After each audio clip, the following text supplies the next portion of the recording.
Welcome.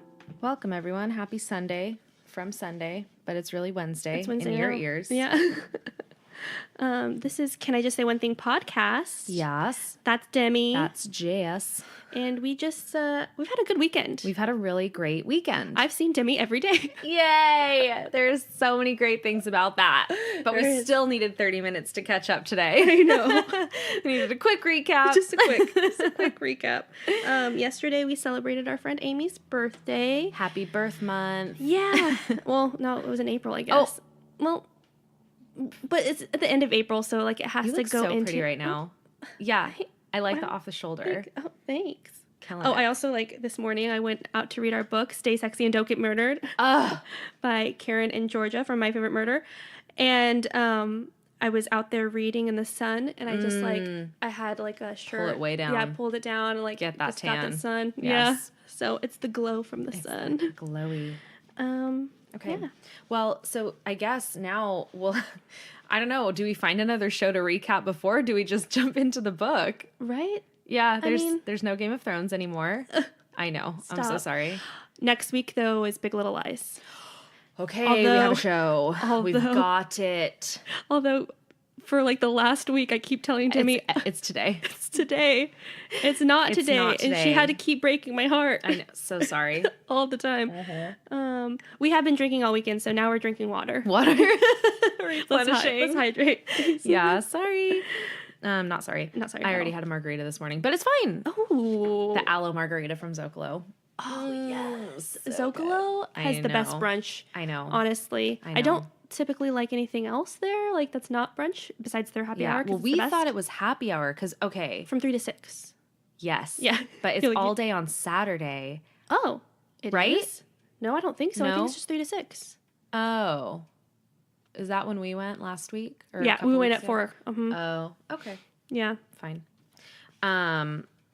So what else did we do this weekend? Got the massages. We did the massages. I'm actually gonna go once a month, I think. I think you should, I am. especially because it helped you a lot. And it's really not that expensive. I'm Not gonna do with an all the stuff hour. that you get. Yeah. That's for sure. Because Yeah. you do a foot soak first. Every which is, time? I Even for a think massage? so. Because I saw another woman there that was just coming in. And I think they kind of like just prep you or whatever. Ooh, Um, I like that. I'm pretty sure. I really, really want to do like something fancy with like You the should. facial, the massage, Okay. the Dead Sea body wrap or whatever.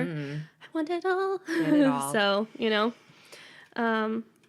don't know. Can I? Okay, this is so lame, and I'm sorry, but okay, that music I sent you this morning. I love it. Okay, so I just want to let everybody know that because I'm very excited Yeah. about this band. Yeah. So last night, Brett and I went to NPR's Tiny Desk concert, like the local version of Sacramento it, one. Sacramento version, and we went, and it was so fun. There were 3 winners, and I don't know if it was like first place or something. It must have been. The first place winner was a band called A Tribe Quartet. Cute. And they were incredible. Really? They just slayed the show. Love. So the guy that was on the keyboard also played the saxophone at the same time.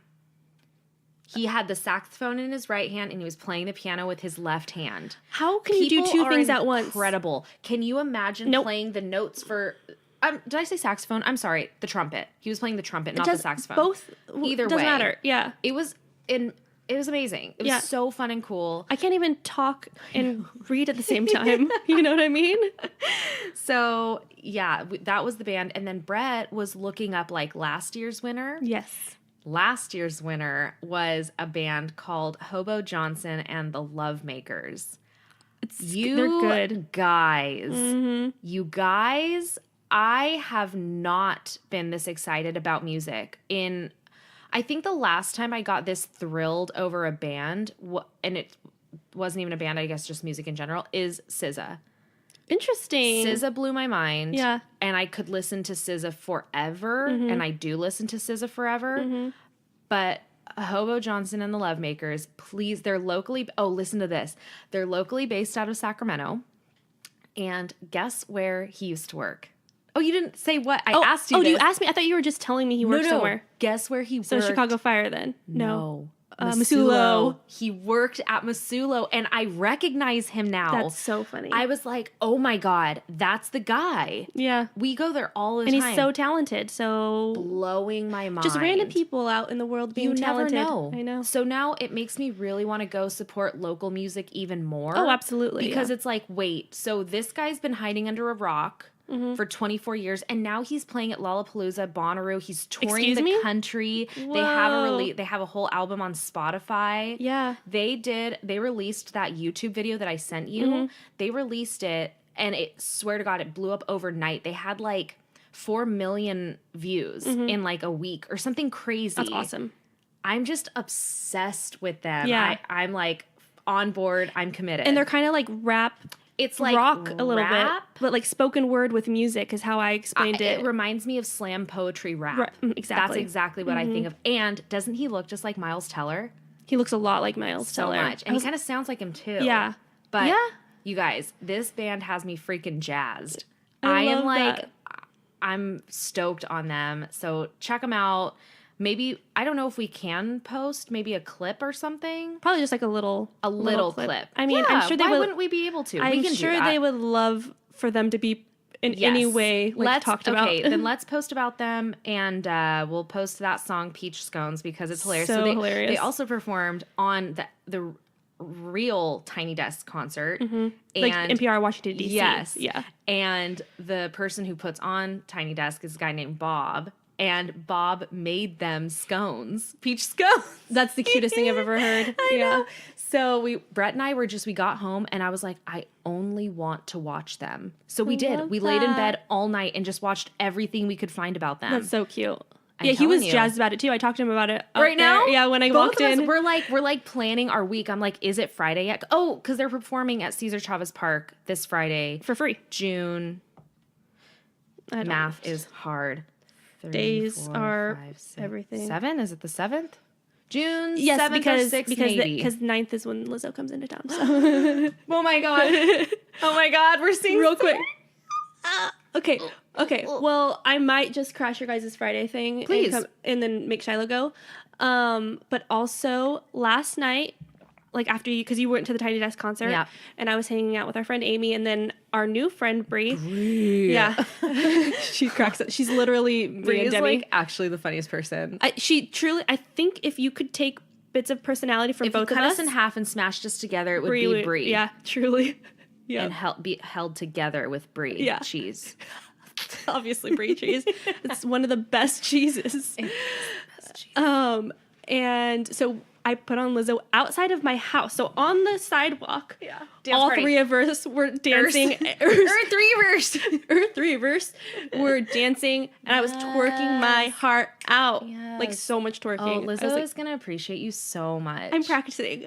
I know. I'm doing all the practicing. I'm so happy. We're okay. Friday is gonna be this week. Coming weekend is gonna be Epic.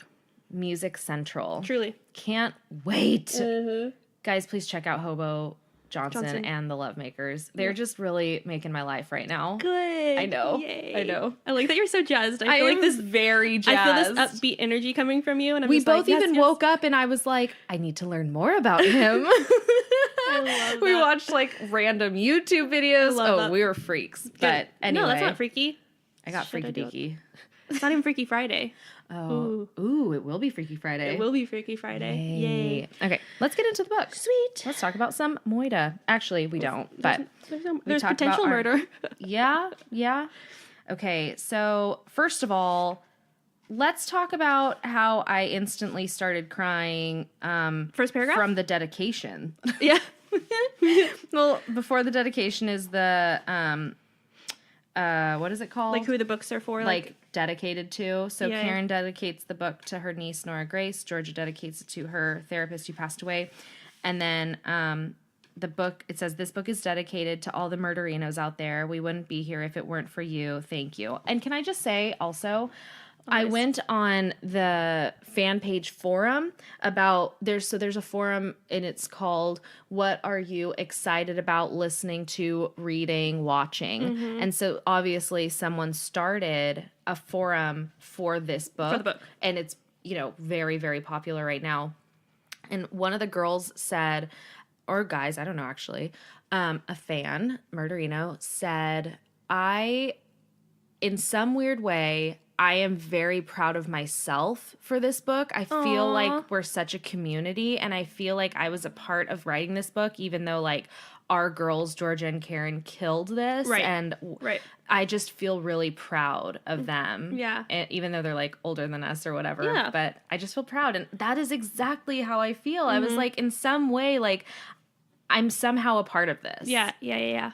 Well, and like they kind of said, like if it wasn't for this huge, massive community, they have like 2 million followers an episode, Every episode. every single episode. So it's a huge fan base, and that's just listeners. That's not downloads. Yeah. Yep. So I mean, that's huge, and no wonder why they took off. They've only been around for 3 years, and they're just like massive. Yeah. It helps that they both had podcasts before, and it helps that they were in all these like, you know, the LA community and yeah. stuff, but they put a lot of hard work and even So much. and it's like also like just their personalities coming through. they You know? just vibe so well together, and they Yes. complement each other Yeah. so well. Yeah. They, And you feel like you're their best friend yes. through listening to them. Like I'm So- having a conversation with them. Yes. So we get started in Let's Sit Crooked and Talk Straight, and it's Karen's introduction. I can first- hear her I know. in my head. Yep. I was going to tell you the same hi. thing. Yeah. Yeah. Yep. Every time she like kind of scolds you, like I can hear I can her. hear I can her hear the, like- reprimanding me a little bit, but Yes. like also like saying like be a bad bitch essentially. And it's so funny because like I do kind of want to just buy the audio just to support them more, you know, but like I don't need to. Is it just Paul Giamatti reading the whole No. thing? He They just- read it. They read it, but he reads like excerpts from it. Oh my God. Yes, I love that Maybe they got him. I'm going to actually, I am because I have credits. Exactly, I have a So credit. Yeah, I'm buying it too. yeah. It'd just be kind Cool. of fun to like, because I'm gonna read this book probably more than once, especially when I'm feeling like down about myself. I'm sure 100%. because it's based. I mean, the first 77 pages we read, it's just Tears. tears. I cried. Tears Central. I cried. I was like, Shiloh was asleep on the couch, and I was sitting on one side of the couch, and I just started like crying. I'm like, I'm gonna wake him up from like my sobs. I know. Yeah. So in the intro, Karen is saying all the ways that we could have possibly found this book. Did you get it from the library? Maybe you just bought it. Maybe you stole it from your sister. I love that because I know that after hearing her for the 3 years talk about her relationship with her sister, I just know that that's her. It's probably something she's done. She's definitely Yeah, done it. yeah. And then I love that added bit where she says, there's also a chance you stole this book off your sister's nightstand while she was in the shower. It's so specific. Mm-hmm. And then later when she asked if you'd seen it anywhere, immediately start a fight to throw her off your set. I love that so much. So funny. So the whole intro is really hilarious. And like the little bits, okay, where was it? Oh, okay. So it's on page 19. It's the last whole paragraph. And there's at the very last line, what better way to get the world to know you're at ease? Whoops, sorry, we got carried away there. Because that, dear friends, is the power of literature. I love it. She knows the power of words. Yeah, And yeah. Georgia does too. But Yeah. like, I don't know. The intro was good because it obviously sets the tone. It sets the you tone know, for the book, And yes. What better way than the queen of tangents herself than Karen Kilgariff? On page 21. Yeah. So condescending. But here's the irony, in parentheses, a literary term. I love it. I love it. Like, don't patronize me, but do. But like, keep telling me that. I guess I like when people are mean to me a little bit. Yes. Yeah. Oh, I love that they put pictures and stuff in I here. know. I'm very into picture books. So much. I know, it's horrible. Okay, Like- so did you, I don't know, since you bought the Fan Cult for me, do you also get their emails? No, but they did upload that video Oh, for, you got to see for a that? limited time for people yeah. that aren't in the fan cult. So you saw it? yes, I did. I Okay. saw it, and they wanted like a picture book, like for Uh-huh. like at the table, the coffee table. They're I'm- like, Please. I would still want that. Georgia, Karen, Please, yeah, Please please picture make book. a coffee We- table picture book. Do you know how awesome? And I love like something like this. I know. The cover. Is that not the cover? No, they even talked about it in their Eyelet? No. No, it's like when you open That's the book. your shirt. Yeah, I do have eyelets in my shirt. It's when you open the book and it's like the art like decal or something. Yeah, I guess yeah. the wallpaper. It looks like wallpaper that says SSDGM. Which So is something Stay like Sexy, Don't that. Get Murdered. Something like that belongs on my coffee table personally. Uh-huh. Also, like maybe like a wall. Yeah, maybe like an Like a entire room in my yeah, house. Yeah. Yeah. It's the non-murder room. Can't get murdered here. You can only be sexy. Yeah. Exactly right. Okay. So then they talk about their very first show.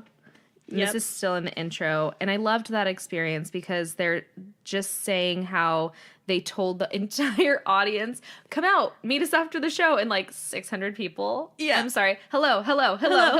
Can't talk though. I gotta keep moving down the line like a little conveyor belt. Yeah, I love it. That's so great. That's awesome. And now they have freaking sold out shows everywhere. Everywhere. Mm-hmm.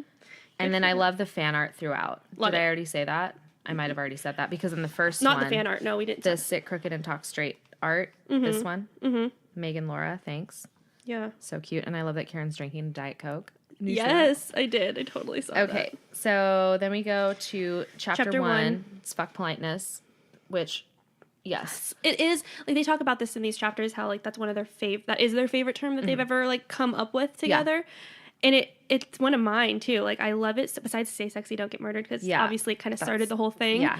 But I try to fuck politeness in my daily life. Like I try to put that And into. I like that they go into detail of what that means. It doesn't mean to slam the door in someone's face and give them the finger. No, it's no, like when you feel uncomfortable, you are in no way, shape, or form like supposed to be nice to somebody, specifically men. Men. Mm-hmm. You don't. Especially We're men. going. I believe in our generation, we will break that cycle. I hope so. I hope we're chipping away at it. I think both of us at least do our part. Like I try. I'm not. I've been told, and I even talked about this yesterday with our friends.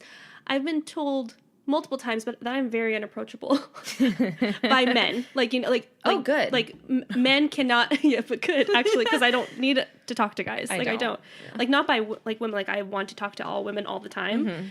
And also my LGBTQ people out there, I want to talk to you all the time, of course, forever. But like straight, cis guys don't want to talk to me because I always have resting bitch face. Yeah, you know? and I'm fine with that. I think this fuck politeness also maybe you're not ready to openly be that and exude that type of energy, but it does make me start thinking about what I do throughout my day where I'm not fucking politeness and I'm catering to this like agenda that we have as a society and where women are supposed to be. Like, okay, so on my lunch breaks, I go and I walk around the Capitol every day. And I used to, whenever I would see a group of men and they would look at me, I used to always look down. I would always look down, like, oh, don't make eye contact with them. Yep. Like, they're scary. I make it a point as much as I possibly can to either maintain eye contact, keep your head and up, aggressiveness, or just don't look down. I don't have to look down. This is my sidewalk just as much as theirs. And why do I even feel the need to look down anyway? Right. I'm many times. More aware of what, like, my actions and experiences and encounters with men. Yeah. And my reactions to them. And I don't feel like I would be as aware if it weren't for My Favorite Murder. Truly. Yeah. Yeah. And I think just hearing other women's experiences. I mean, we all have I'm so many not shared crazy. experiences. That's the thing, is that's what kind of unites us. Yeah. Not just as like people who like true crime or murderinos or whatever. It's like the female experience is freaking hard. It's a crazy one. Yeah. We were talking. Not everyone can handle it. That's why women can and men can't. And that's exactly, Shiloh was out with 3 of us girls last night, and he could not believe the stuff we were telling him about like stuff that we've gone through. What? Like just, what? Like everything, like, or just being afraid of men in general. Yeah. You know what I mean? Like just. I think to an extent men don't believe it because they can't. Right. No, they cannot get Shiloh, there. again, I told you this on the podcast even before, and even in just the 2 of us. Shiloh said he's never felt afraid ever. Ever. My dad has said the same thing. I've never felt afraid in my own house. Same. Same. I'm afraid in my own house. And they just don't. So like he hears stuff and he's just like, man, like I can't believe that. Like last night he was so shocked, and you know, he tried to ask like what we would do about it, you know, and it's just like, that's when you carry pepper spray, or that's when you're aggressively walking down the street and taking up your space because like it is also your space, you know, like showing that you're not going to cower down if you feel intimidated, even though inside I'm screaming, I'm intimidated. So scared. Yeah. Yeah. It's tricky. It's very tricky. Very tricky. And what we need as women is we need men to, okay, since you can't experience it, we need you to acknowledge it. Yeah, totally. Don't say, oh, no, I don't think so. Well, that's fine that you don't think so, but it's a fact. Yeah, I'm living the experience, actually. I'm telling you that this is my experience. So you can't really argue with my personal experience. Right. It is what it is. And you can start the conversation with your male friends on how you could be better. Right. But why would you do that when it's not a problem for you? It's not a problem. It's never been a problem for you. But that's the whole issue that we're kind of seeing right now in this climate is that like men, specifically white men, need to talk about issues that maybe they aren't concerned with them, but concern people around them. That they love and that love them. Exactly. Yeah. And this is kind of the time for them to speak up. Yes. We need you. Yeah, absolutely. We need you in our corner. We need you in our corner. We need your support. We need your acknowledgement. We need you to listen. Yeah. Don't turn a blind eye because you personally do not suffer from it. Exactly. And us being white women, we don't suffer. No. We really truly don't. No, we're very fortunate. We're so privileged. Yep, absolutely. So, I mean, even for us to be saying it, like, yeah, think about all of the women of color have to deal with. Trans women. Oh. Can't. Yes. Wow. But truly, yeah, there's a lot of people that need to be backed up. You know, we need to back them up. This whole story with Georgia, I even like she talks about like growing up with divorced family and all this stuff. The divorce talk was rough for me. I don't even have divorce. I don't come from divorce. And reading how like oh my gosh, why can't I think of good words? I see them in my head and I can't get them out of my brain. It's like as you want to say them. No. Yeah, raw's a great word. I mean, she was raw about it. Very raw, but like are you sorry? Like not unedited. No. Vulnerable. Vulnerable and oh my god, where's the thesaurus? As you say that, it resonates with me because I have. So it's accurate. Yeah, it feels very real and. It's hard. I mean, I lived with my dad more so than my mom until I went to high school, and then I lived with my mom. So it's like it's obviously everybody's divorced family story is different, but of course there's similarities. So, and when she talks about her mom dating, like that was my experience with my dad and how like you see him be a real person and he's, you know, trying to find somebody to potentially be with maybe.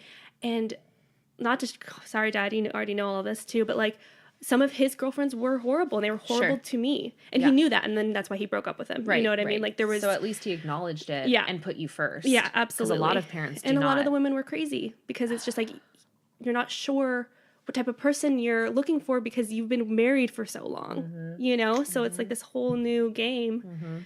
And yeah, it's just, I get when she's talking about like, it basically humanizes her mom. Right. You know? So that was what a really crazy thing that she did say was like, my parents became real people that could make mistakes. And I was so lucky as a kid. My parents were superheroes and they were untouchable and they never had problems and were never sad or angry. Right. Until I was an adult and I was like, oh, wait, okay, things are hard. Yeah. Things are hard for everybody. But I can't imagine being a little kid and seeing your parents. She was 5 when they got divorced. Yeah. I can't, and I just really can't imagine seeing your parents become humans. Oh, yeah. You know, that's rough. That's really hard to like comprehend as a child when your parents are supposed to be like they have everything together. Yeah, they know what to provider. do. Yeah, absolutely. So then she talks about becoming 18, getting out of the house, just cannot wait to get out. Right. And can we talk about her freaking asshole principal that was like surprised she graduated? Oh, like God. Didn't see that one come in. Oh my God. Just trash. Just do better. Don't. Like, what are you doing in that profession that you would say that to a child? An 18-year-old kid, you're saying, like, I'm surprised you graduated. Like, rude. Get the fuck out of here. You had to say that? Yeah. You couldn't that makes you feel better? You couldn't let her keep walking and not say it. And that's when she's just smiled and, like, took the diploma, and she's like, I would have flipped him off and been like, what are you going to do? Give me detention? Yeah, exactly. All right, see you tomorrow. Or when she got detention when she was 5 for yawning too loudly. What is that? What is that? I think what that is the 1970s and 80s. Yeah, that's okay. Well, yeah. Yeah. That's true. Okay. Yeah. In this day and age, they'd be like, oh my God, okay, it's nap time, lights off. What can I do for you? Yeah. Here's a blanket and pillow. Do you need to take some meditation time? Seriously. Brain break. That's what Tatum calls it. Oh, we did brain break today. I'm like, what? I need a brain break. Yeah. You don't need a brain break. No, I need one under my desk. Every 5 minutes. Yeah. For 5 minutes. So then she talks every 5 minutes for 5 minutes. I slept. I went to work and I slept. Okay. I'm sorry. Then she talks about her awesome job at a coffee shop.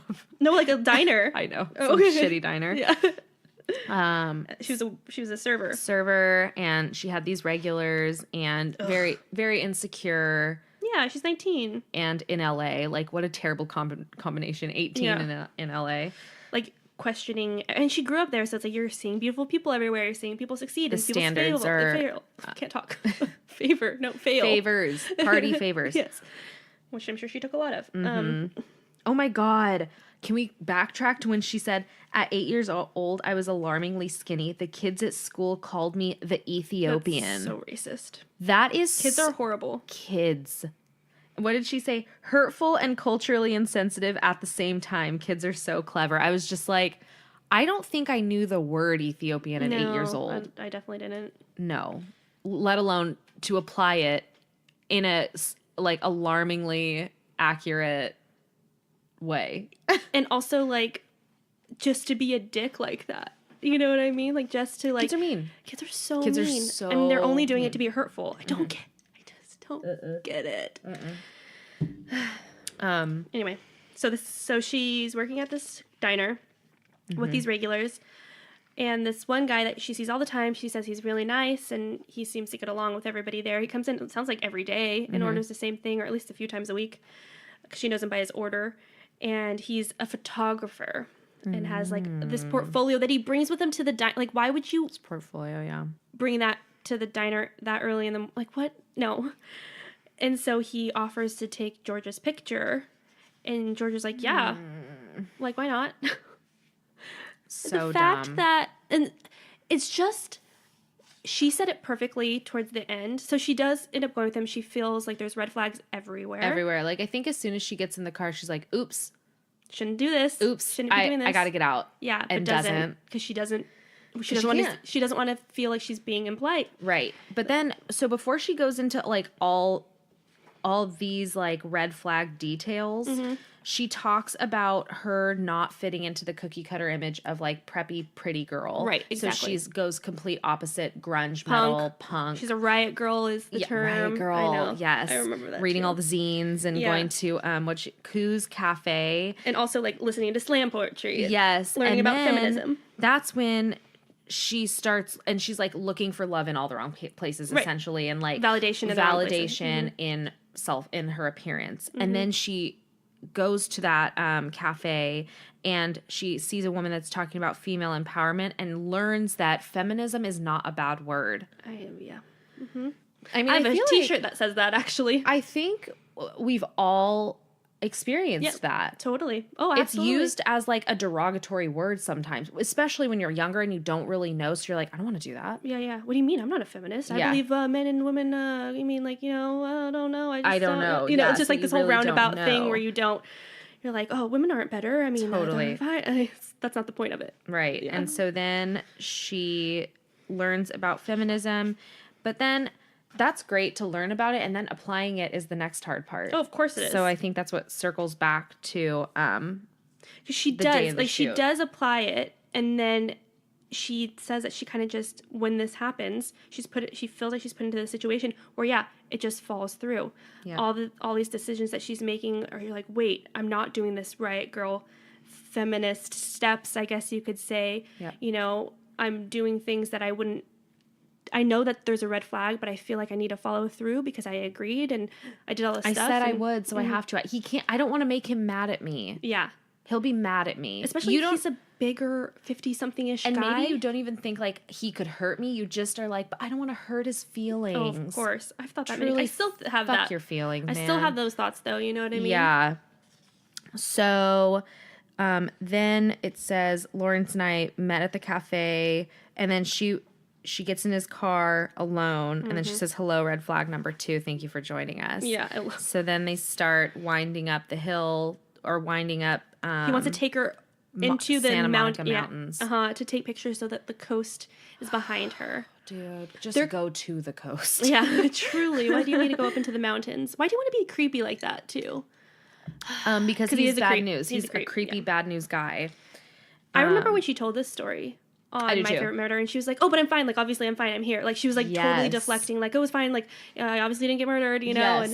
Yes. So it's just, like, and I feel like I've told those stories, too, where it's just like, oh, but it turned out fine. It's embarrassing. Because you expect better from yourself, but it's not your fault. No. You didn't put yourself in that situation. He took advantage and put you in that situation. Exactly. Yep. He has the upper hand. Yep. Mm-hmm. He got your trust. Yep. And he took advantage of that trust. Yep. So they go up and he starts she's very nervous. She's like, would I be able to run away? He's kind of blocking the path. Just appeasing all his wishes of like, okay, yeah, stand here, do this, do that. And then he asks her to take her top off. Oh my God. I know, that's never happened to me, but I know what that feels like. Of course you do. You can put yourself in her shoes when that's happening. Yes, and you're just like, I don't want to, and you can't say it. Yep, because you are so terrified that if you don't do what is said, then he's going to be aggressive and take it out on you. And and that's what she even says. She goes, so she's talking about his car, how nasty it is. She goes, but, and here it is, I didn't want to hurt his feelings. I didn't want to be an elitist by judging him or his car. So I told him how excited I was and just smiled politely. Maybe I was, this is it. This is so it. Maybe I was even trying to convince myself at that point. And you do. When you're uncomfortable and the red flags and alarm bells are going off inside, you're like, no, it's fine. It's fine. It's fine. It's not fine. Mm-mm. If your alarm bells are going off, listen to your alarm bells. Oh, you have to. That's what I've taken away from this chapter of hers. I'm just like, and I know this. It's like stuff I know. But even like now, like I can think of situations in my personal life within the last month where I'm just like, why didn't I just say something? Mm-hmm.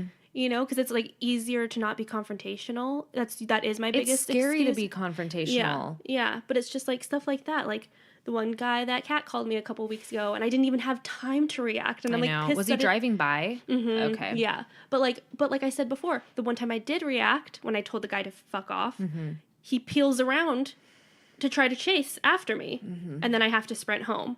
You know what I mean? Like, so there's those situations, right? So it's like, and you can't know which one's which, right? Exactly. So.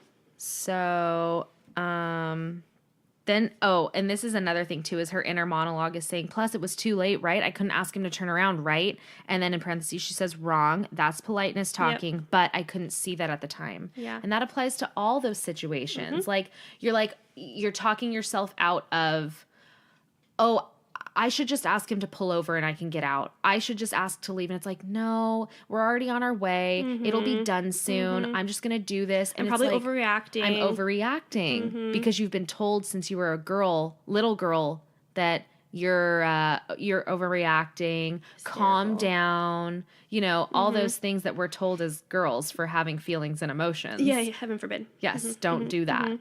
You're emotional. Which is why so many men are stunted with their emotions, because they're not allowed to have any. Yes, at all, period. Yeah. So after he has like her take the top off, he brings her back down the mountain. I wonder, she doesn't say, but I wonder if like he still came around or like what happened after that. You know what I mean?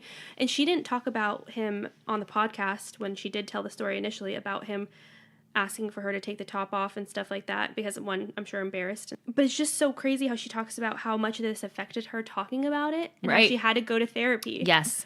And, like, talk it through. Years and years later, when she brought it up on the podcast, that's when she had to go to therapy afterwards. Exactly. Yeah, like, it just resurfaced all these emotions she was feeling about herself, and she was victim blaming herself. Yep. And that's when we've already mentioned it, how she's like, it wasn't, he enlisted my trust and used it against me, you know? And then what? The whole shot when the guy's trying to get her a shot, or to like take a shot with him.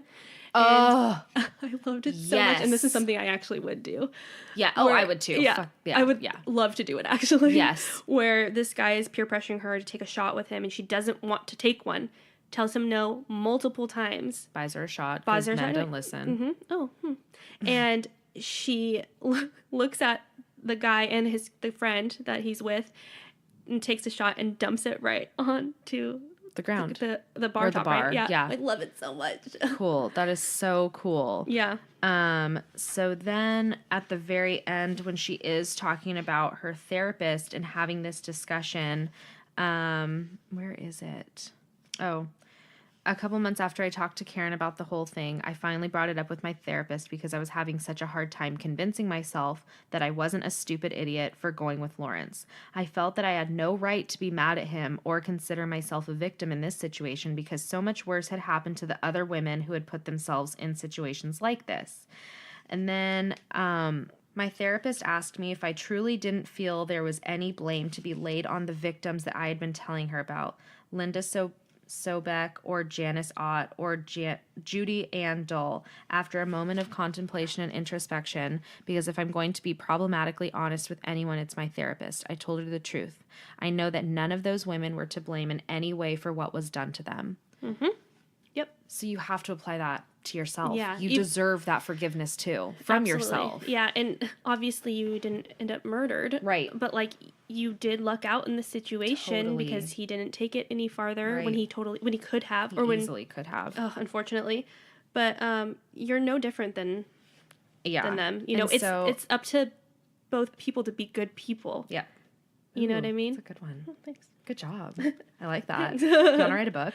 No. No, not even close. Not ever.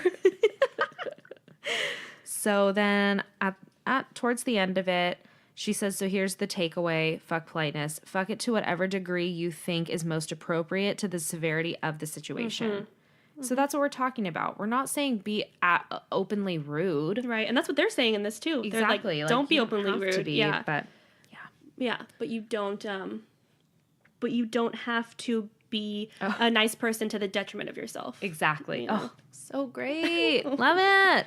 I do love in the quotes at the right above that on page 48, it says, go fuck yourself. I hear that. I hear her. They are in my head. I love it. Always, actually. I know. I listen to them all the time. All the time. On repeat. And then we get into Karen's. Oh, God. Okay, ready? Okay. So this is when I cried. A lot. Yeah. Karen's Guide to Prioritizing Your Own Agenda.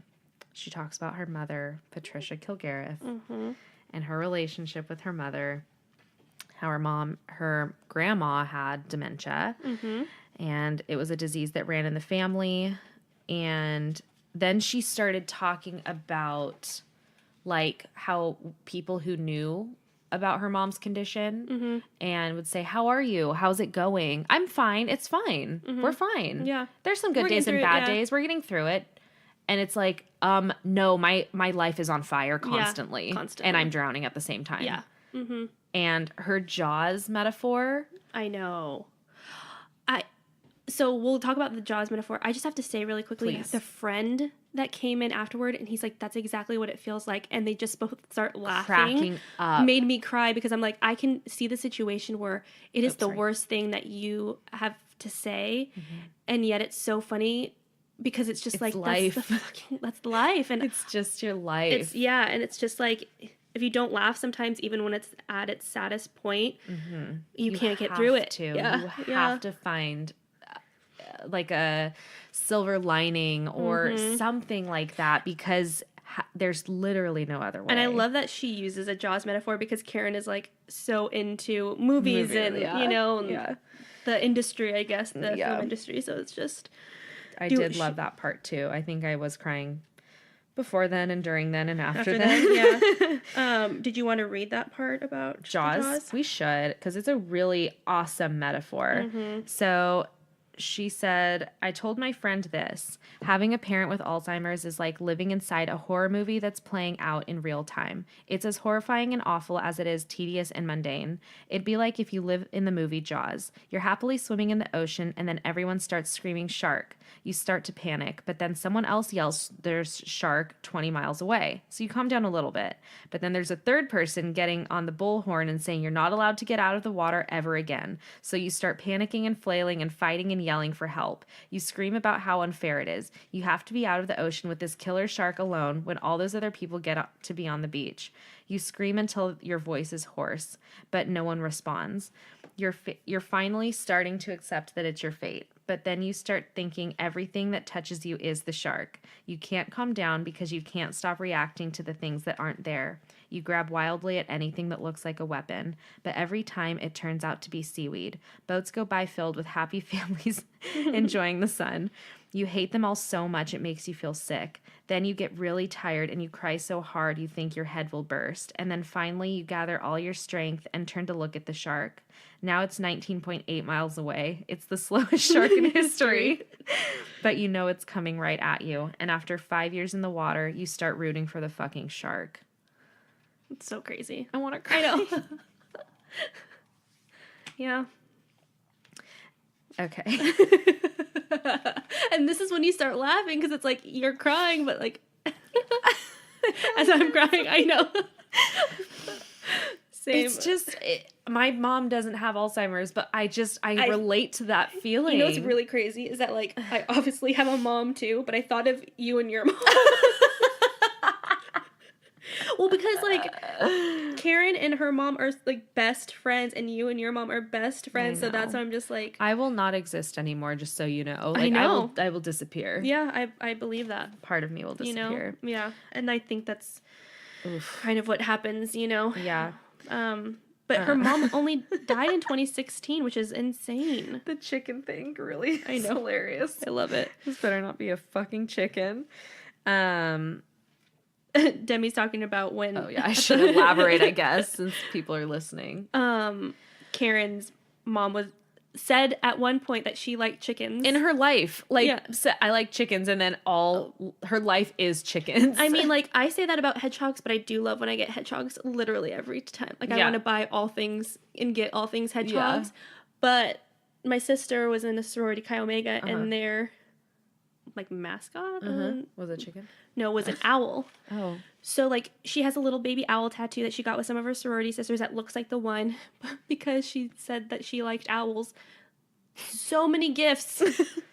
So many gifts were owls. And she still has quite a number of them, you know, because... Does she care? Does she like them? No. Okay. No. Got it. I mean, like, now it's probably fine if she got one, but there was a time when she was in college. She's been out of college for 10 plus years. Yeah. Way more than that. Oh my God. Don't remind her. Yeah. Oh, sorry, Jen. And she's just like, at that moment, she's like, I just can't. No more. Have another owl. No more. Yeah. That's really funny. I definitely got her a few owl things, though. Just to annoy her.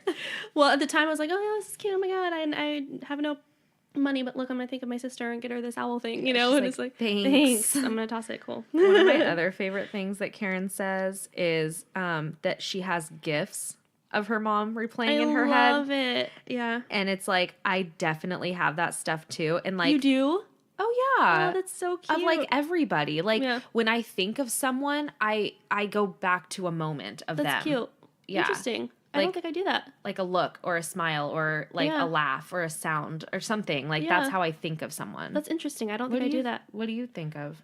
Just like the like person. The face? Yeah. Oh. Uh-huh. Oh, okay. I'm weird. No, I don't think that's weird. I think that's actually cool. I mean, I'm sure I have done that, of course. I'm not saying like I don't probably do something like that, but like I not necessarily. Something will have to trigger it for me to think of a time, I think. Yeah. You know what I mean? I don't think that's weird. I just think maybe I'm weird. No, like when I think of my grandma, I think of her sitting right where you're sitting right now, facing and like sewing and like turning and talking to me. That's really cute. Like I see it. Yeah. That's really cool. But there's this one part where she says, my mom is, it's a gift. It's Thanksgiving. My mom is bustling around the kitchen in her maroon linen separates, her silk neck scarf pushed aside by a dirty dish towel thrown over her shoulder. She's eavesdropping on the nearest conversation as she pulls an appetizer out of the oven and slams the oven door and she yells, oh, bullshit, Bob. And it's just like, oh my God. I feel like Karen is probably her mom. Yes. Like, you know what I mean? Because she talks about her mom just being abrasive and like, you have to like listen to what I have to say. Yes. Like, I'm smart. I know what I'm talking about. Yes. And not so unapologetic. And I love that. Thrive Forever. Oh my gosh, you do, because you live on. Because I know we shouldn't even get there yet, but like the last sentence of her, like if her little chapter, I just like totally will get there. But like I just totally, that's when I started like bawling, I can't wait to get there and cry. Yep. So she just like knew how to. I love how unapologetic her mom is. And to control a situation that for me would be out of control. You know what I mean? Like when she gets pulled over by a cop, she gets out of the car, goes to the cop, and is like, "Thank you for your service. Yeah, I gotta get to work. I gotta go. Bye." And like gets back in the car and goes away. I love that so much. I love it. And then like how she's talking about how she had to go over to or their neighbors were Aunt Jean and Uncle Steve, and they would pour her a glass of wine when she'd get home and they'd have adult time. Yeah. And that's just like, that is my mom's vibe so much. I can see that. Yes. I can totally see that. And I swear, like I channel Karen so much in this, where she talks about wanting that like stay at home cookie cutter mom. Like here's fresh cut sandwiches with all the crust cut off, honey. Like, and I'm baking you some cookies. Like that's not my mom, and I wanted that mom. Like, Mom, I want you to be best friends with my mom's best friend, and that's exactly what she says to her mom. Like, do you know? Have you felt that? I mean, it was hard being in a divorced family because I didn't live with my mom until I went to high school. You know, but like I do remember that feeling because my dad went back to college. So he was a single dad raising me and my sister, and he had to go back to college. And I do remember, I mean, like I was definitely a latchkey kid, you know, especially when my sister wasn't around and she went off to college herself, you know? So it's like, I had to make stir fry or I had to do this or that. So it's like, yeah, you want that. You do. Yeah. For sure. Like you want someone to take care of you as a kid. Always. I still want that sometimes. Yeah, I know. And then when she asks her mom to be best friends with her best friend's mom. I love it. I already have plenty of friends, honey. Or when she saying it was, and then I'd cry and say it's unfair to me that she wasn't like a normal mom and I never had milk and cookies waiting for me after school. She folds a corner of the paper down, looking at me sympathetically, and says, Karen, you're being hysterical. You can make cookies anytime you want. You just have to remember to turn the oven off. I love that. She is the ultimate queen. Yeah. And I feel like that's something Karen would say to this day. I do. Yes, like, I agree. Of course she would say that. She was tough. She knew how to do business. Yes. Like, she's so just tough. She's really cool. Yeah. The whole slipping the aspirin thing and watching her mom be this like secret superhero and advocate for her and like take care of business. Right. It's such great ways to show your daughter, especially how to lead. Yeah, exactly. How to command a situation. So that was really cool. And don't apologize for it either. Like never apologize. Queen. Yes. She talks about when her mom was like really going downhill.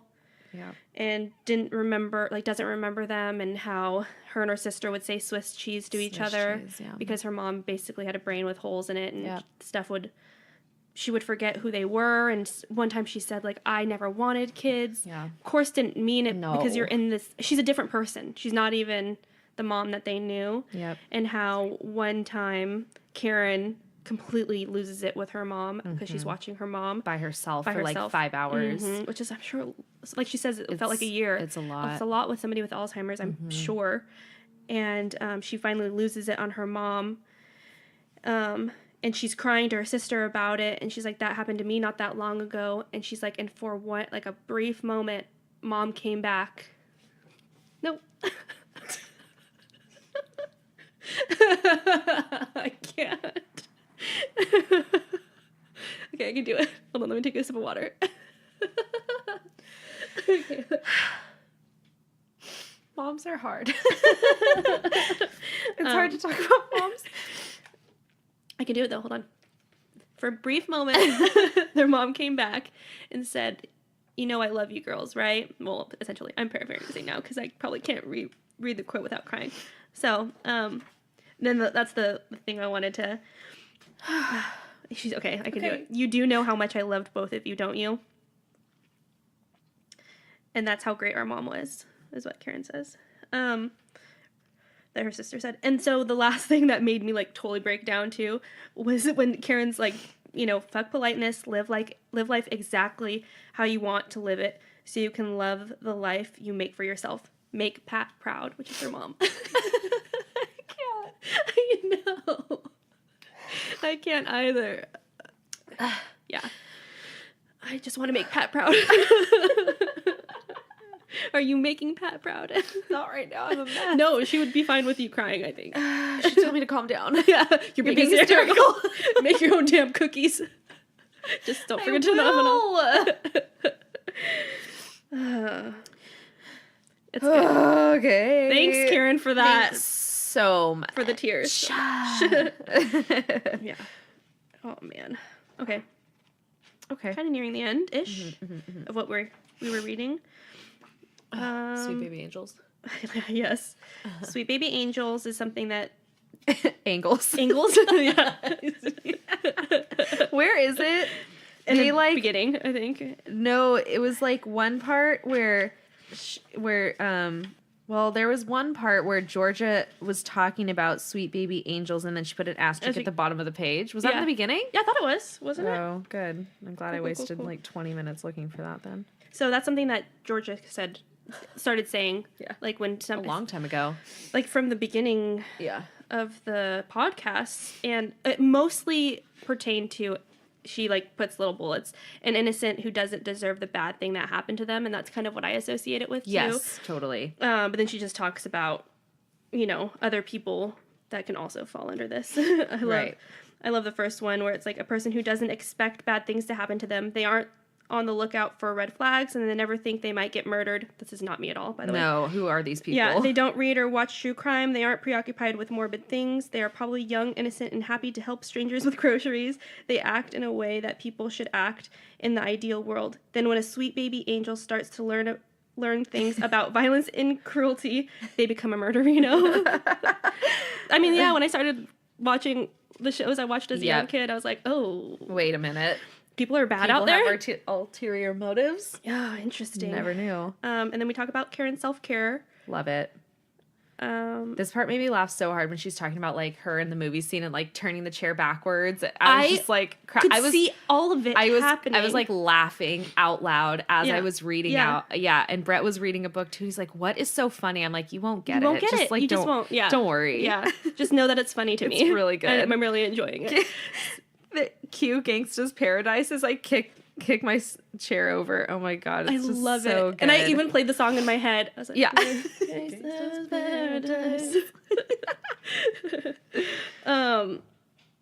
I just love it. And I got like some Dead Poet Society in here. Very where she much. gets up on the table. Yeah. She's basically just painting a picture on, you know, self-care isn't just about you, which I kind of didn't ever think about it like that, but it's about being a good friend and listening to your friends' needs too, because this is what, in this chapter is stuff that I've talked about my own therapist with, about you don't want to be the friend that bulldozes other friends where it's just about you, when you're just talking about yourself all the time.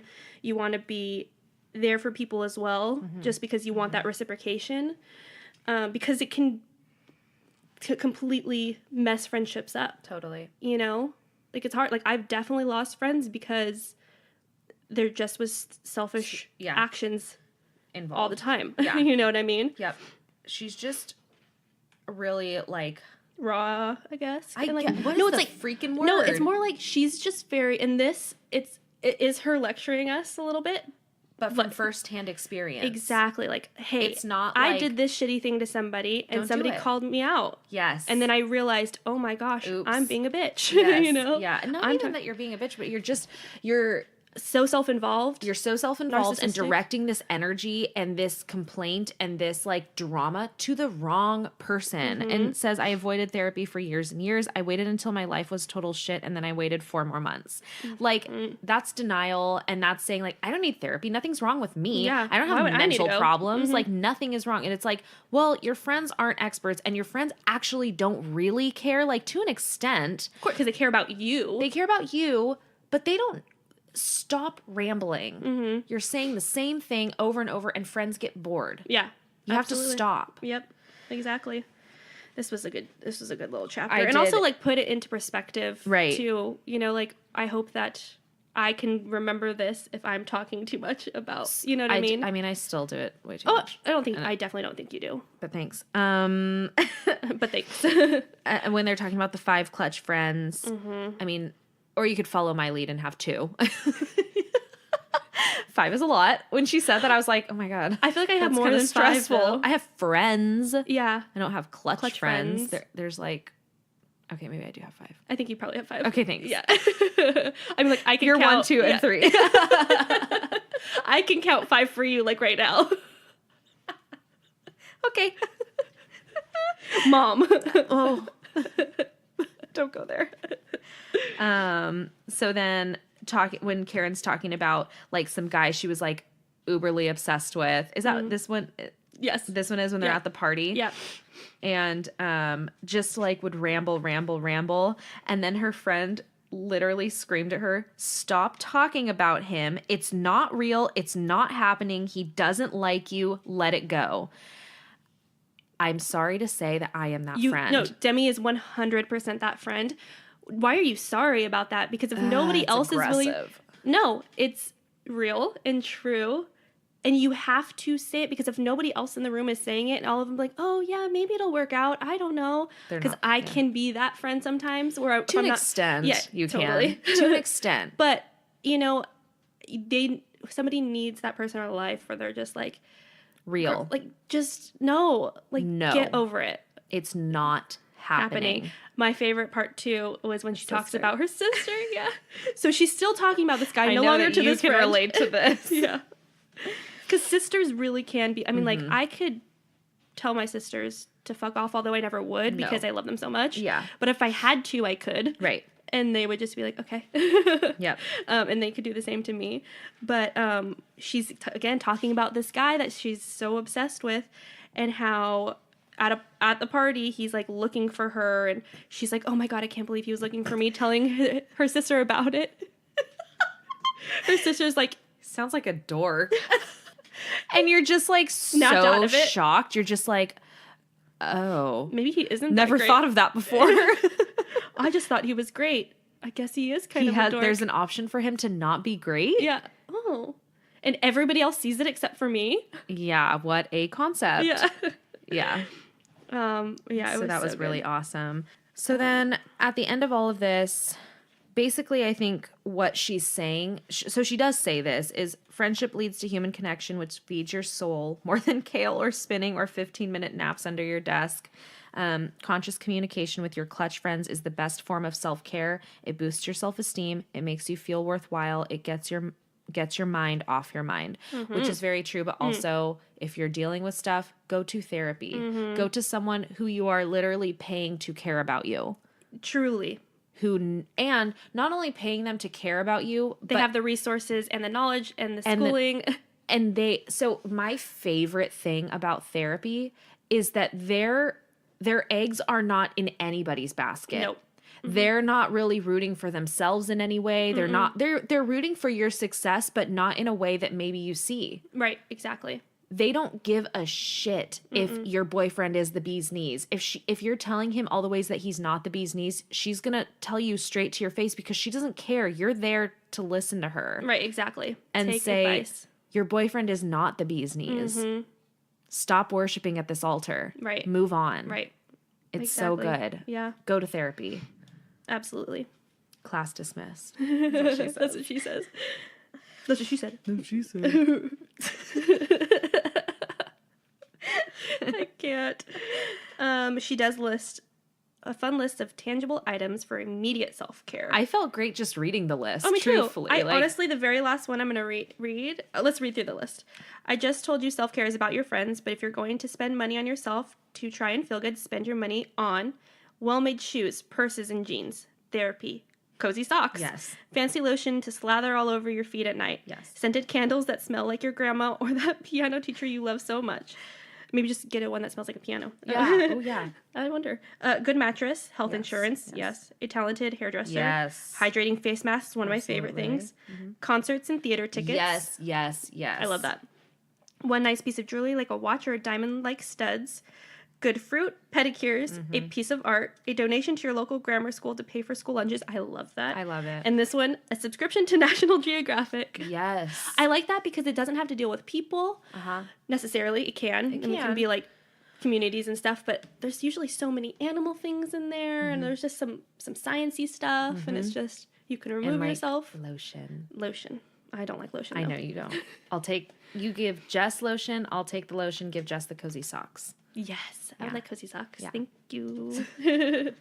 And then where do we read to after that? That's it. So now we're done with that. We finished on the self-care, and now we're moving on to Georgia gets her nipple pierced for all the right reasons. I love it. And we're reading to... So we are reading to chapter 5, which is entitled, Don't Be a Fucking Lunatic. Okay. Cool. Noted. I will do my very darndest. I won't. Yeah, I mean... All right, gals and guys and friends. All friends. And foes. Yeah, foes too, maybe. Who's listening? We will see you next week. Catch you on the flippity flip. It's been so long. I know. I missed it, actually. I had to. After that cry, needed a little Michael Scott, you know? Always Michael Scott. Mm-hmm. I'm starting The Office over. Of course. Because. Smart. Thank you. Smart choice. Thank you. Yeah, you're welcome. Love always. Don't forget, check out. Wait, check out what? Hobo Johnson and the Lovemakers. Okay. Bye. Bye.